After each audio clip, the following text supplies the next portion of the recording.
আল্লাহর নবী সাল্লাল্লাহু আলাইহি ওয়াসাল্লামের কন্যা হযরতে ফাতেমা রাদিয়াল্লাহু তাআলা আনহা অসুস্থ অবস্থায় জমিনের মধ্যে পড়ে আছে। অসুস্থ অবস্থায় জমিনের মধ্যে পড়ে আছে। রাত্রি বেলা পয়গম্বর বিশ্ব নবী রাহমাতুল লিল আলামিন হযরতে ফাতেমার রুমের ভিতরে আগমন করলেন। আল্লাহর নবী হযরতে ফাতেমার রুমের ভিতরে রাত্রে আগমন করার পরে স্বপ্নে যখন হযরত নবী করিম ফাতেমার রুমের ভিতরে আগমন করলেন, তখন আল্লাহর নবী রুমের ভিতরে খুঁজতেছিলেন, কি যেন খুঁজতেছিলেন। হযরতে ফাতেমা রাদিয়াল্লাহু তাআলা আনহা বলেন, পয়গম্বর ও আব্বাজান, আপনি রুমের ভিতরে অন্ধকারে কি তালাশ করেন? আল্লাহর নবী জানায় দিল, ফাতেমা রে, আমি অন্ধকার ঘরের ভিতরে তোমার রুমের ভিতরে তোমাকেই খুঁজতেছিলাম, তোমাকেই তালাশ করতেছিলাম। আমি তোমাকে তালাশ করার কারণ হলো আজকে আমি তোমাকে একটা সুসংবাদ দিতে চাই। হযরতে ফাতেমা রাদিয়াল্লাহু তাআলা আনহা বলেন, আব্বাজান, আপনি আমাকে কি সুসংবাদ দিবেন? আল্লাহর নবী জানায় দিল, ফাতেমা রে, তুমি তো প্রায় সময় রোজা রাখো, প্রায় সময় রোজা রাখো। হযরতে আলীর সঙ্গে তুমি আগামী কালকে রোজা রাখবা, সাহরি খাইবা, কিন্তু ইফতার করবা আমি বিশ্ব নবীর সঙ্গে জান্নাতের ভিতরে। এই স্বপ্ন যখন শেষ হয়ে গেল, হযরতে ফাতেমা রাদিয়াল্লাহু তাআলা আনহা সকালবেলা ঘুম ভেঙে যাওয়ার পরে স্বামীকে নিয়ে হযরতে আলী রাদিয়াল্লাহু তাআলা আনহুকে নিয়ে হযরতে ফাতেমা রাদিয়াল্লাহু তাআলা আনহা রাতের বেলা সাহরি খাইলেন। সাহরি খাওয়া কমপ্লিট হওয়ার পরে হযরতে আলী রাদিয়াল্লাহু তাআলা আনহু ফজরের নামাজ আদায়ের জন্য মসজিদে চলে গেলেন। ওইদিকে হযরতে ফাতেমা রাদিয়াল্লাহু তাআলা আনহা রুমের ভিতরে ফজরের নামাজ আদায়ের পরে তার রান্নার রুমে চলে গেলেন। যাওয়ার পরে হযরতে ফাতেমা রাদিয়াল্লাহু তাআলা আনহা চুলার ভিতরে আগুন দিয়ে দিলেন। হাসান হুসাইনের কাপড়গুলো ভিজিয়ে রাখলেন এবং তাদের জন্য খাবার রেডি করার জন্য, তাদের জন্য রুটি রেডি করার জন্য অনেকগুলি খায় তারা করলেন। ওই মুহূর্তে হযরত আলী রাদিয়াল্লাহু তাআলা আনহু ফজরের নামাজ আদায় করে রুমের ভিতরে আসার পরে দেখে ফাতেমা রুমের মধ্যে নাই। প্রতিদিন ফাতেমা ফজরের নামাজ আদায় করে যায়, নামাজ থেকে ওঠে না আলী আসার আগ পর্যন্ত। কিন্তু আজকে আলী এসে রুমের ভিতরে দেখে ফাতেমা নাই। আলী পুরা রুমটা খুঁজার পরে দেখে ফাতেমা নাই। আলী চলে গেলেন রান্নার রুমে। হযরতে ফাতেমা রাদিয়াল্লাহু তাআলা আনহুর এই অবস্থা দেখে হযরতে আলী রাদিয়াল্লাহু তাআলা আনহু বলেন, ফাতেমা রে, তুমি তো কোনোদিন তোমার জায় নামাজ থেকে এশরাকের নামাজ আদায়ের আগ পর্যন্ত ওঠো না। আজকে দেখি তোমার কাছে ব্যতিক্রম সব কিছু। একদিকে চুলার মধ্যে আগুন, অপরদিকে হাসান হুসাইনের কাপড়গুলি তুমি ভিজিয়ে রাখলা, অপরদিকে তাদের জন্য রুটি রান্না করার জন্য অনেকগুলি কায় করলা, যে কায়গুলো যার মাধ্যমে রুটি আজকে এত পরিমাণ হবে যা আমরা কয়েকদিনে খেয়ে শেষ করতে পারবো না। আজকে তোমার এমন পরিস্থিতি হওয়ার কারণটা কি? হযরতে ফাতেমা রাদিয়াল্লাহু তাআলা আনহা চোখের পানি ছেড়ে দিয়ে আলীকে বলে, আলী রে, আমি রাত্রির মধ্যে এমন একটা স্বপ্ন আমি দেখলাম। ওই স্বপ্নটা যদি আমি তোমাকে সাহরির সময় তোমার সামনে বলতাম তাহলে তোমার সাহরি খাওয়া হইতো না। এই জন্য আমি স্বপ্নের কথা তোমাকে সাহরির সময় শোনাই নাই। আরে আলী, আমি স্বপ্নে দেখলাম বিশ্ব নবী রাহমাতুল লিল আলামিন আমার কাছে আমার রুমে আসলো। আসার পরে আমার রুমে কি যেন তালাশ করতেছে। আমি এক পর্যায়ে জিজ্ঞাসা করলাম, আব্বাজান, আপনি কি তালাশ করেন? আল্লাহর নবী বললেন, ফাতেমা, তোমাকেই তালাশ করি। ওই রাত্রিতে আল্লাহ রাব্বুল আলামিনের নবী আমাকে এমন একটা সুসংবাদ দিলেন যে আপনার সাথে সাহরি খাওয়ার জন্য, আপনার সঙ্গে ইফতার, আপনার সঙ্গে রোজা রাখার জন্য, কিন্তু আমি নাকি আজকের ইফতার জান্নাতের মধ্যে আমার আব্বার সঙ্গে করব। আমার মুসলমান বন্ধুরা, গভীর মনোযোগ দিয়ে শুনেন। হযরতে আলী রাদিয়াল্লাহু তাআলা আনহু যেহেতু সাহাবী, পয়গম্বরের সঙ্গে চলে বিশ্বনবীর জামাতা, আলী কিন্তু বুঝতে পারলো রে, এই স্বপ্ন কিন্তু শয়তানের পক্ষ থেকে কোনো স্বপ্ন নয়। এই স্বপ্নটা হলো রুয়ায়ে রহমানি, আল্লাহর পক্ষ থেকে স্বপ্ন। কারণ আমার নবীর আকৃতি শয়তান কোনোদিন নিতে পারে না। যেহেতু আমার নবী হযরতে ফাতেমার রুমের মধ্যে এসেছে, তার মানে হলো এই ফাতেমার স্বপ্ন সত্য স্বপ্ন। এই ফাতেমা আজকে আমার কাছ থেকে চির বিদায় হয়ে যাবে। হযরতে আলী রাদিয়াল্লাহু তাআলা আনহু চোখের পানিগুলি ছেড়ে হাওমাও করে কান্দে। হযরত আলী রাদিয়াল্লাহু তাআলা তাআলা আনহু এই সংবাদ শোনার পরে জমিনের মধ্যে অজ্ঞান হয়ে পড়ে গেলেন। একটা গাছ কাটার উপরে যেমনি ভাবে টাস করে জমিনের মধ্যে পড়ে যায়, ঠিক তেমনি ভাবে হযরত আলী যখন ফাতেমার ইন্তেকালের খবর শুনলেন, হযরত আলী যখন ফাতেমার চিরবিদায়ের খবর শুনলেন, সঙ্গে সঙ্গে আলী অজ্ঞান হয়ে জমিনের মধ্যে পড়ে গেল, হাউমাউ করে কাঁদতে আরম্ভ করলো। একটা পর্যায়ে যখন আলীর হুঁশ ফিরে আসলো, তখন ফাতেমা রাদিয়াল্লাহু তাআলা আনহা একদিকে কাঁদে, আলী রাদিয়াল্লাহু তাআলা আনহু একদিকে কাঁদে। এই মুহূর্তে হাসান হুসাইন চলে আসছে, এসে দেখে মা একদিকে কাঁদে, বাবা একদিকে কাঁদে। হযরত হাসান হুসাইন বললেন, মাগো প্রতিদিন তো আপনি ফজরের পরে কোরআন শরীফ পড়েন, প্রতিদিন তো আপনি ফজরের পরে ইশরাকের নামাজ আদায় করার আগ পর্যন্ত যায় নামাজ থেকে ওঠেন না, কিন্তু আজকে জানতে চাই আজকে আপনি একদিকে পরে কান্না করেন, আমার বাবা একদিকে পরে কান্না করেন। ওগো আম্মা জান, আপনাদের এই অবস্থার কারণটা কি আমরা জানতে চাই। একটা পর্যায়ে যখন বেশি পিরাপিরি করে হাসান হুসাইন, তখন হযরতে ফাতেমা রাদিয়াল্লাহু তাআলা আনহা বলেন, আরে হাসান হুসাইন তোমরা আমাদেরকে ডিস্টার্ব করবে না, তোমরা তোমাদের হানা মুহাম্মদুর রাসূলুল্লাহর রওজার মধ্যে চলে যাও, পয়গম্বরের সাথে গিয়ে তোমরা কথা বলো। হাসান হুসাইন যেই মাত্র আল্লাহর নবী বিশ্ব নবী রাহমাতুল লিল আলামিনের কথা শুনলেন, সঙ্গে সঙ্গে মা বাপকে ছেড়ে হাসান হুসাইন চলে গেলেন রাসূলের রওজার সামনে। রাসূলের রওজার সামনে গিয়া রাসূলের রওজার উপরে শুয়ে পড়েছে আর বলতেছে, আমার প্রাণের নানা গো, আমাদের ঘরের মধ্যে কি পরিস্থিতি আরম্ভ হয়ে গেল। মা একদিকে কান্না করে, বাবা একদিকে কান্না করে। একটা পর্যায়ে যখন আমার মাকে আমি জিজ্ঞাসা করলাম কান্না করার কারণটা কি, মা আপনার কথা বলল, আপনার কাছে আসতে বলল। ওগো বিশ্বনবী রাহমাতুল লিল আলামিন কান্নার কারণটা আমাদেরকে বলেন। আল্লাহর নবী সাল্লাল্লাহু আলাইহি ওয়াসাল্লাম রওজার ভিতর থেকে ডেকে ডেকে বলে, হাসান আর হুসাইন শোনো, তোমরা এখানে আমার পাশে থেকে সময় নষ্ট করিও না, আমার সঙ্গে কথা বলে তোমরা সময় নষ্ট করিও না, তোমরা তোমাদের মার কাছে চলে যাও, তোমাদের মাকে চিরদিনের জন্য তোমাদের মার চেহারার দিকে তাকায় থাকো। আজকের পরে তোমাদের মাকে আর কোনোদিন দেখতে পারবা না, আজকের পরে তোমাদের মার চেহারা আর কোনোদিন দেখবা না, আজকের পরে তোমাদের মা কোনোদিন তোমাদের সামনে আসবে না। হাসান হুসাইন রে, আমার সামনে সময় নষ্ট না করে মার কাছে চলে যাও। হাসান হুসাইন বুঝতে পারলো রে, আজকের পরে মনে আমি এতিম হয়ে যাব, আজকের পরে মনে আমার মা দুনিয়ার জমিন থেকে বিদায় নিবে। হাসান হুসাইন দুনো ভাই দৌড়ায়া মার কাছে চলে আসলো। আমার মুসলমান বন্ধুরা, হযরত হাসান হুসাইন মা ফাতেমার জন্য এক ফোঁটা চোখের পানি ছেড়ে দিতে হবে।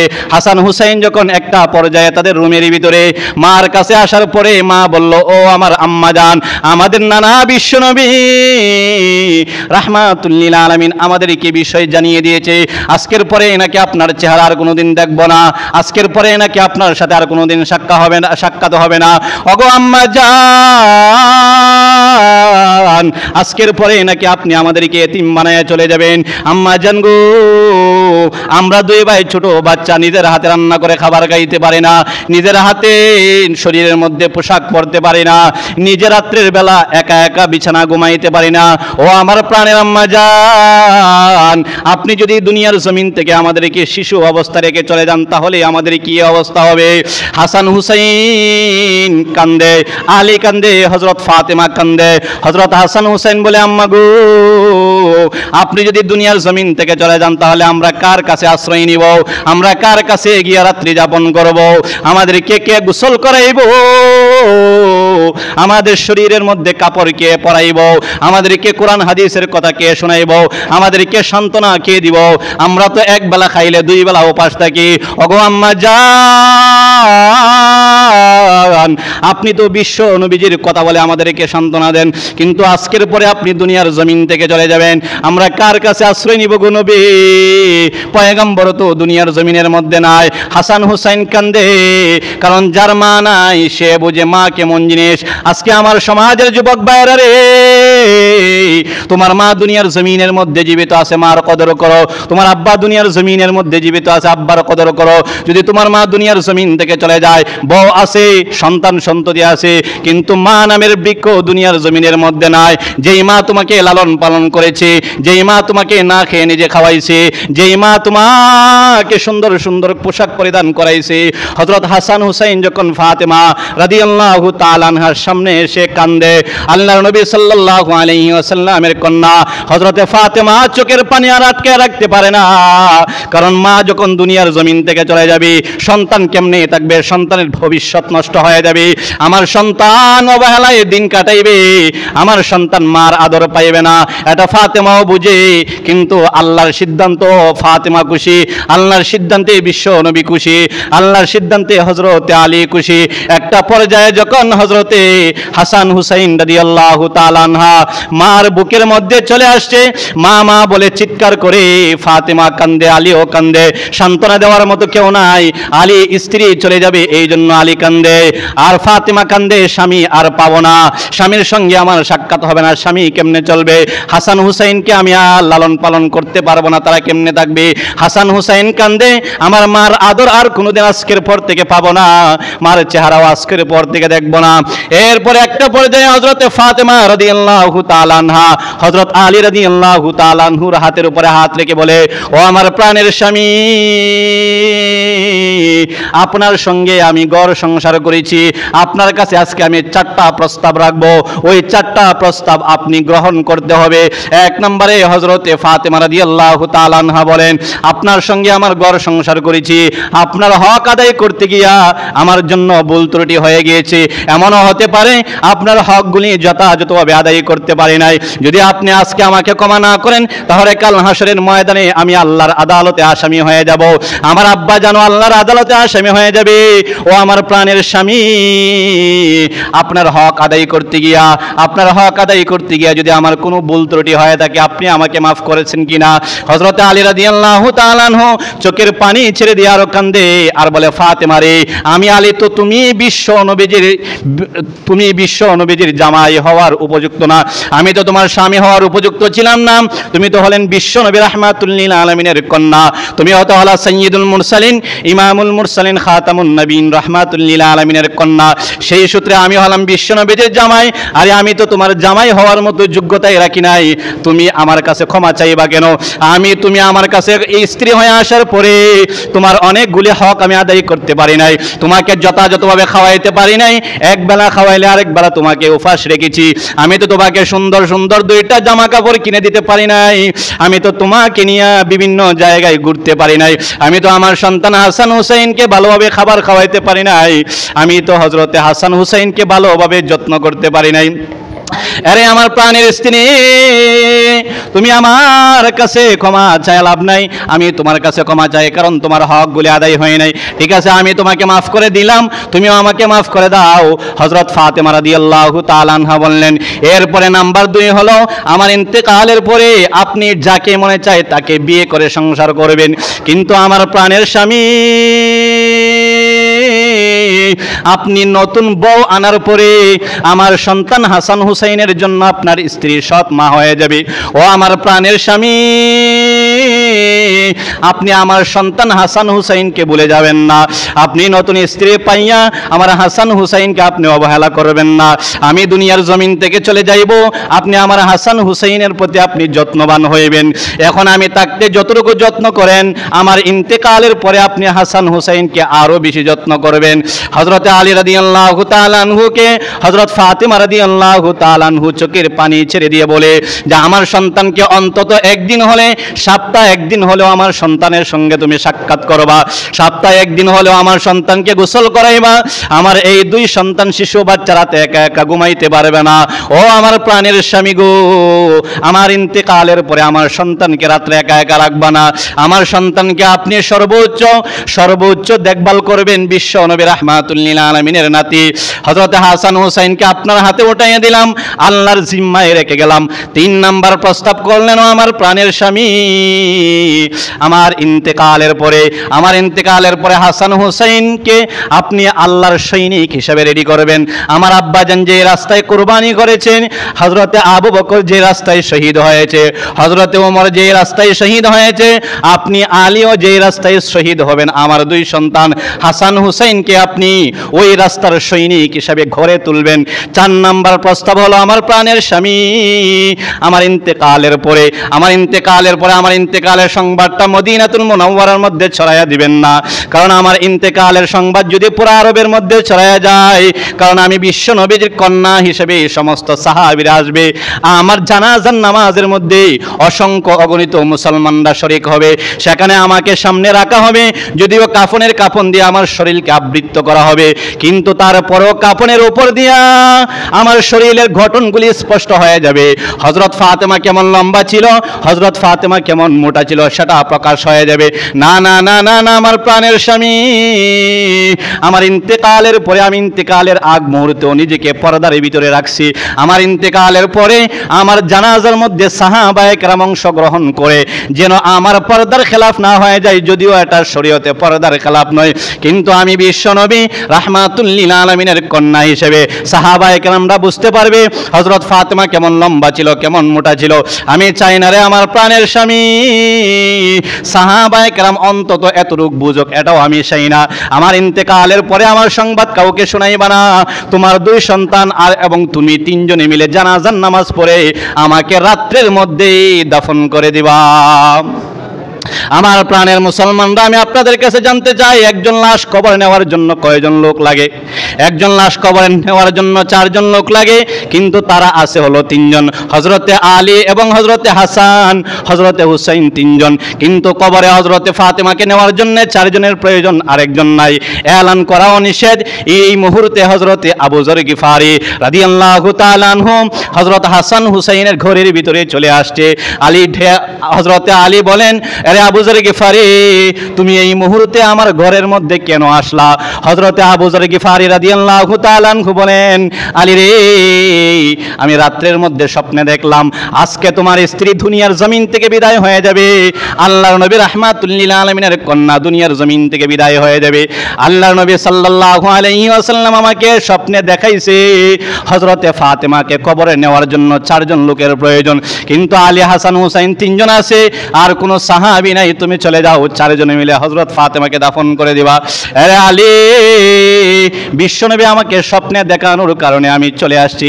হযরতে আলী রাদিয়াল্লাহু তাআলা আনহু হাসান হুসাইন আবু যর গিফারিকে লইয়া হযরতে ফাতেমা রাদিয়াল্লাহু তাআলা আনহুকে কবরের মধ্যে দাফন করে দিলেন। হযরতে আলী রাদিয়াল্লাহু তাআলা আনহু কেমন ফাতেমাকে মোহাব্বত করতেন, হযরতে আলী রাদিয়াল্লাহু তাআলা আনহু কিতাবের মধ্যে আসছে হযরত ফাতেমার ইন্তেকালের পরে হযরতে আলী রাদিয়াল্লাহু তাআলা আনহু ম্যাক্সিমাম টাইমে হযরতে ফাতেমার কবরের মধ্যেই থাকতেন। হযরত ফাতেমার কবর থেকে আসে না, আলী ডাক দিয়ে বলে, আমার প্রাণের স্ত্রী, তুমি দুনিয়ার জমিন থেকে আমার কাছে অদৃশ্য হয়ে গেছো, তোমার শরীর আমার সামনে নাই, কিন্তু তুমি আমার অন্তরে সদা সর্বদাই আছো। আমি একটা মুহূর্তের জন্য তোমাকে বলতে পারি না।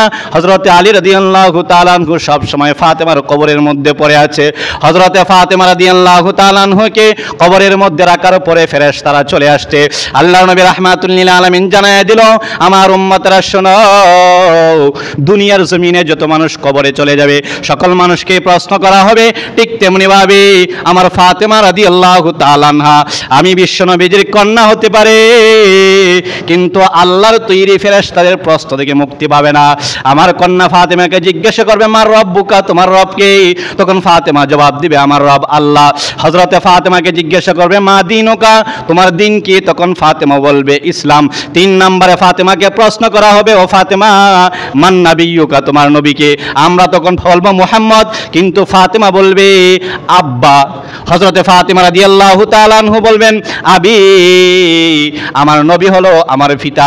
হযরতে ফাতেমা রাদিয়াল্লাহু তাআলা আনহুকে কবরে রাখে হযরতে হাসান হুসাইন চলে আসছে। আল্লাহর নবী রাহমাতুল লিল আলামিন ইরশাদ করেন, এই 4 জন হলো আমার আহলে বাইত। 1 নাম্বার হলো আমার স্ত্রীরা হলো আহলে বাইত, নাম্বার 2 হলো হযরতে আলী হলো আহলে বাইত, নাম্বার 3 হলো হযরতে ফাতেমা, নাম্বার 4 হলো হাসান হুসাইন। এই 4 জন হলো আমার আহলে বাইত। আল্লাহর নবী রাহমাতুল লিল আলামিন ইরশাদ করেন, মান আহাব আহাব্বাহুম ফাকাদ আহাব্বানি, আমার উম্মতের মধ্য থেকে যারা আমার এই আহলে বায়াতকে মহাব্বত করবে তারা আমি নবীকে মহাব্বত করবে। ওয়ামান আবগাজাহুম ফাকাদ আবগাজানি, আর যারা আমার আহলে বায়াতের সঙ্গে দুশমনি করবে তারা কেমন যেন আমি নবীর সঙ্গে দুশমনি করলো। এই জন্য আমার মুসলমান বন্ধুরা, আশুরাকে উপলক্ষ করে আহলে বায়াতের স্লোগান দিয়ে আমাদের সমাজের মধ্যে এক শ্রেণীর লোক আছে, নামাজ নাই, রোজা নাই, সারাদিন বিড়ি সিগারেট খায়, হাসান হুসাইন বলে, হাসান হুসাইন বলে, হাসান হুসেন বলে। আল্লাহর রাসূল বলে মান আহাব্বাহুমা ফাকাদ আহাব্বানি ওয়া মান আবগাজাহুমা ফাকাদ আবগাজানি। আল্লাহর নবী রাহমাতুল লিল আলামিন জানায় দিল, ও আমার উম্মতেরা রে, তোমাদের মধ্য থেকে যারা হাসান হুসাইনকে মহাব্বত করবে তারা আমি নবীকে মহাব্বত করবে, আর তোমাদের মধ্য থেকে যারা হাসান হুসাইনের সঙ্গে দুশমনি করবে তারা আমি বিশ্ব নবীর সঙ্গে দুশমনি করবে। অতএব হাসান এবং হুসাইন দুইটা সুন্দর শব্দ, যার অর্থ হলো সুন্দর, যার অর্থ হলো উত্তম চরিত্রের অধিকারী। ওই হাসান এবং হুসাইনকে যদি হাসেন হুসেন স্লোগান দিয়া রাতের 1টা বাজে 2টা বাজে রান্দালিয়া রাস্তার মধ্যে নেমে পড়লাম, বড় বড় অস্ত্র নিয়ে রাস্তার মধ্যে নেমে পড়লাম, এটা হাসান হুসাইনের অনুসারী হতে পারে না, নিঃসন্দেহে তারা ইয়াজিদের অনুসারী হবে। কারণ ইয়াজিদ যেমন অস্ত্র নিয়ে, সৈনিক নিয়ে হযরত হুসাইন রাদিয়াল্লাহু তাআলা আনহুকে শহীদ করেছিল, ঠিক তেমনি ভাবে আমার সমাজের একদল লোকেরাও হাসান হুসাইন বলে হাসান হুসাইনের চরিত্র তাদের মধ্যে নাই, হাসান হুসাইনের আদর্শ তাদের মধ্যে নাই, আহলে বায়াতের আদর্শ তাদের মধ্যে নাই। তারা রাস্তার মধ্যে অস্ত্র নিয়ে রান্দা নিয়ে রেলি করে তারা হলো ওই সমস্ত ইয়াজিদের অন্তর্ভুক্ত। এই জন্য এই আহলে বায়াতের প্রতি আমাদের সম্মান মর্যাদা সবসময় আছে। আমরা আশিকে রাসূল, আজকে একদল সুন্নিরা আমাদেরকে বলে আমাদের ভিতরে নাকি আশিকে রাসূল নাই, আমাদের ভিতরে নাকি রাসূলের মুহাব্বত নাই। খোদার কসম করে বলি আল্লাহর রাসূলের মুহাব্বত আছে বিদায় আমার শরীরের মধ্যে রাসূলের সুন্নত আছে, আল্লাহর রাসূলের মুহাব্বত আছে বিদায় আল্লাহর নবীজির প্রত্যেকটা সুন্নতকে নিজের জীবনে বাস্তবায়ন করি। আমার রাসূলের ভিতরে নবীর মুহাব্বত আছে বিদায় আপনাদের সামনে বিভিন্ন জায়গায় রাসূলের শান নিয়ে আলোচনা করি। আমার ভিতরে রাসূলের মুহাব্বত আছে দিকে রাসূলের লক্ষ লক্ষ হাদিস আমার ভিতরে মগস্থ, আল্লাহর কোরআন আমার ভিতরে আছে, যার কারণে আমরা কথা স্পষ্ট ভাষায় বলতে পারি আমরা কোরআনকে মুহাব্বত করি, আল্লাহর নবীকে মুহাব্বত করি। কিন্তু আমার সমাজের একদল সুন্নিরা তারা আল্লাহর রাসূলকে মুহাব্বত দিতে দিতে তারা আল্লাহর উপরে উঠায় ফেলে, আমরা আল্লাহর উপরে নবীকে উঠাইতে চাই না। আল্লাহ হলেন সর্বপ্রথম, তারপরে যার স্থান তিনি হলেন মুহাম্মদুর রাসূলুল্লাহ সাল্লাল্লাহু আলাইহি সাল্লাম। আমাদের সমাজে একদল লোক বলে মোহাম্মদ আল্লাহ নিহি, আল্লাহ সে জুদাও নিহি, আসলে না এরকম, মোহাম্মদ খুদা নিহি, খুদা সে জুদা নিহি। এর অর্থ হলো মোহাম্মদ আল্লাহ না, আল্লাহ থেকে পৃথক না। খুদার কসম, যেই ব্যক্তি এই কথাটা একবার বলবে সে বেঈমান হয়ে যাবে, কাফের হয়ে যাবে। কারণ মোহাম্মদ আল্লাহ না, ঠিক আছে এতটুক, কিন্তু আল্লাহ সে জুদা না, পৃথক না, এই কথাটা যে ব্যক্তি জবান দিয়া বিশ্বাস করে একবার বলবে নিঃসন্দেহে সে একেবারে কাফের হয়ে যাবে। এই জন্য আমরা মুহাম্মদকে সম্মান করি, মুহাম্মদকে শ্রদ্ধা করি, আল্লাহর উপরে না। আমার সমাজের লোকেরা আল্লাহর উপরে উঠায় ফেলে। দেখবেন আরেকটা কথা বলি, পৃথিবীর মধ্যে আল্লাহ রাব্বুল আলামিন নাম হবে সর্বপ্রথম। আল্লাহর নাম কি সর্বপ্রথম? এই যে আলহামদুলিল্লাহ, এখানে আল্লাহর নাম আগে না রাসূলের নাম আগে? আমাদের সমাজের একদল সুন্নিরা, এটা আমি আপনাদেরকে বোঝানোর জন্য বলতেছি, সর্বপ্রথম হবে আল্লাহর নাম। আমাদের সমাজে একদল সুন্নিরা দেখবেন ওয়াজের মধ্যে উঠেই আসসালাতু আসসালামু আলাইকা ইয়া রাসূলুল্লাহ, আসসালাতু আসসালামু আলাইকা ইয়া হাবিবাল্লাহ, আসসালাতু আসসালামু আলাইকা ইয়া শাফিউল মুজনিবিন। অর্থ ঠিক আছে, কিন্তু আল্লাহ কোথায়? আল্লাহ কই? আগে হবে আল্লাহ দিয়ে আরম্ভ। আল্লাহ রাব্বুল আলামিন কোরআনে বলেছেন ফাজকুরুনি, আগে আমাকে স্মরণ করো। আল্লাহ রাব্বুল আলামিন বলেন ওয়ালা যিকরুল্লাহি আকবার, আর এই জিকির হবে একমাত্র আমার। এরপরে 2 নম্বরে জিকির হবে মুহাম্মদুর রাসূলুল্লাহ। কোনো পীর ফকিরের নামে জিকির কোরআন সুন্নাহর কোথাও নাই। আপনি যদি সারাদিন করলেন শাহজালাল শাহজালাল শাহজালাল শাহজালাল, সব হইব? এক ফুটা হইতো না। জিকির হবে একমাত্র আল্লাহর রাসূলের। এই জন্য লা ইলাহা ইল্লাল্লাহ মুহাম্মাদুর রাসূলুল্লাহ, এই 2টা নাম ছাড়া পৃথিবীর কোনো পীর ফকির ওলির নামে জিকির হতে পারে না। এই জন্য শুরুতে আরম্ভ হলাম আসসালাতু আসসালামু আলাইকা ইয়া রাসূলুল্লাহ, আল্লাহ কই? আগে আরম্ভ হলেন আলহামদুলিল্লাহ দিয়া, আগে আল্লাহর নাম বলেন, এরপরে রাসূলের শান সারা দিন বলেন, কোনো আপত্তি নাই। কিন্তু এসেই আসসালাতু আসসালামু আলাইকা ইয়া রাসূলুল্লাহ, আল্লাহকে কোথায় রাখলেন? এগুলো আমাদেরকে বুঝতে হবে। হিংসা নাই, বিদ্বেষ নাই, কারোর সাথে কোনো হিংসা বিদ্বেষ নাই। আল্লাহ রাব্বুল আলামিন আমাদের সকলকে যা আলোচনা করলাম শুনলাম সবগুলির উপর আমল করার তৌফিক দান করুক। আসসালামু আলাইকুম ওয়া রাহমাতুল্লাহ। সকলে সুন্নত পড়ে নি। কোনো আলোচনা করবেন? কোনো আলোচনা নাই, সকলে